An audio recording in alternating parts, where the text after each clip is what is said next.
दोस्तों, एक बार एक गुरु अपने शिष्य के साथ कहीं से गुजर रहे थे। चलते चलते वो एक खेत के पास से गुजरे। खेत बहुत अच्छी जगह पर था। वहां की जमीन बहुत उपजाऊ थी, पर उस खेत की हालत देख के लगता था कि उस खेत का मालिक उस पर जरा भी ध्यान नहीं देता है। पूरी तरह से उजाड़ सी हालत थी उस खेत की। खैर, दोनों को बहुत प्यास लगी थी, तो वो खेत के बीच में बने एक टूटे फूटे घर के सामने पहुंचे। दरवाजा खटखटाया। अंदर से एक आदमी निकला। उसके साथ उसकी पत्नी और 3 बच्चे भी थे। सभी फटे पुराने कपड़े पहने हुए थे। गुरु ने पानी मांगा। उस आदमी ने उनको पानी पिलाया। फिर गुरु ने उससे पूछा कि भाई साहब, आपके पास इतना बड़ा खेत है, ना वहां पर कोई फसल है, ना फलों के कोई पेड़ हैं, आखिर आप अपना गुजारा करते कैसे हैं?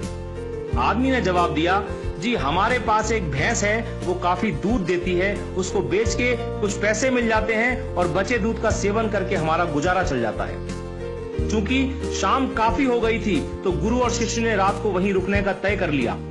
आधी रात को जब सब गहरी नींद में सो गए, तब गुरु ने शिष्य को उठाया और कहा कि चलो चलो, हमें अभी यहाँ से निकलना है, पर जाने से पहले हम उस आदमी की भैंस को पहाड़ से गिराकर मार डालेंगे।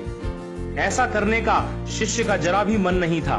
उसे यह बहुत गलत लगा, पर वो गुरु की बात को टाल नहीं सका।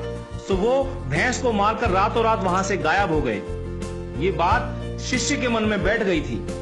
10 साल के बाद वो शिष्य एक सफल आदमी बन गया, तो अपनी गलती का पश्चाताप करने के लिए और उस आदमी की मदद करने के लिए अपनी कार से उस खेत के सामने पहुंचा। पर वहां उसने देखा कि उजाड़ खेत एक शानदार फलों के बगीचे में बदल चुका था। टूटे फूटे घर की जगह एक शानदार बंगला खड़ा था। जहां एक अकेली भैंस बंधी होती थी, वहां कई अच्छी नस्ल की गाय और भैंसें बंधी हुई थी। शिष्य ने सोचा कि शायद वो परिवार अपनी जमीन किसी को बेच के कहीं चला गया है, और ये सोचकर वो वापस लौटने लगा, तो उसे खेतों में वही 10 साल पहले वाला आदमी दिखाई दे गया। शिष्य उसके पास पहुंचा, बोला, शायद आपने मुझे पहचाना नहीं, 10 साल पहले मैं आपसे मिला था। फिर वो आदमी बोला, नहीं नहीं, ऐसा नहीं है, मुझे याद है, आप और आपके गुरु आए थे। उस रात को तो मैं कभी भूल ही नहीं सकता। आप लोग बिना बताए चले गए, पर उस दिन न जाने कैसे हमारी भैंस पहाड़ से नीचे गिर के मर गई। कुछ दिन तो समझ ही नहीं आया कि क्या करें, पर जीने के लिए कुछ तो करना था, सो लकड़ी काट कर बेचने लगा। पैसे आए तो खेत में बुआई कर दी। फसल अच्छी हुई तो उसे बेच के फलों के बगीचे लगा दिए।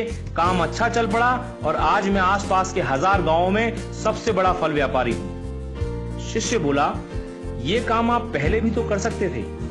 तो आदमी बोला, तब जिंदगी बिना मेहनत के गुजर रही थी, कोई रिस्क नहीं था, तो लगा नहीं कि मेरे अंदर इतनी क्षमता है, सो कोशिश ही नहीं की। पर जब भैंस मर गई तो हाथ पांव मारने पड़े और फाइनली मैं यहां तक पहुंच गया। दोस्तों, कई बार हम भी परिस्थितियों के इतने आदी हो जाते हैं कि उसी में जीना शुरू कर देते हैं, चाहे वो कंडीशन कितनी भी बुरी क्यों ना हो।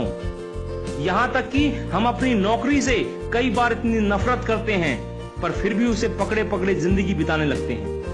कई बार नए अवसर के बारे में हम बस इसलिए नहीं सोचते क्योंकि पुराने से हमारा दाल रोटी का खर्चा निकल रहा होता है। हम डरते हैं रिस्क लेने से, और सिर्फ इन्हीं वजहों से हम कभी अपने फुल पोटेंशियल को रियलाइज नहीं कर पाते। हम अपनी क्षमताओं का पूरा उपयोग नहीं कर पाते, जिससे हमारी लाइफ कहीं बेहतर बन सकती है। दोस्तों, सोचिए कहीं आपकी लाइफ में भी कोई ऐसी भैंस तो नहीं है जो आपको एक बेटर लाइफ जीने से रोक रही है। आपने कहीं उस भैंस को बांध के तो नहीं रखा है, और यदि लगे कि ऐसा है तो आगे बढ़िए, हिम्मत करिए और काट के फेंक दीजिए उस रस्सी को जो आपको बांध के रखी हुई है। दोस्तों, आपके पास खोने के लिए सिर्फ वो एक भैंस है, यानी जरा सी चीज, पर पाने के लिए आपके पास सारा जहान है। Sky is the limit. मैं शैलेंद्र सिंह, आपका दिन शुभ हो।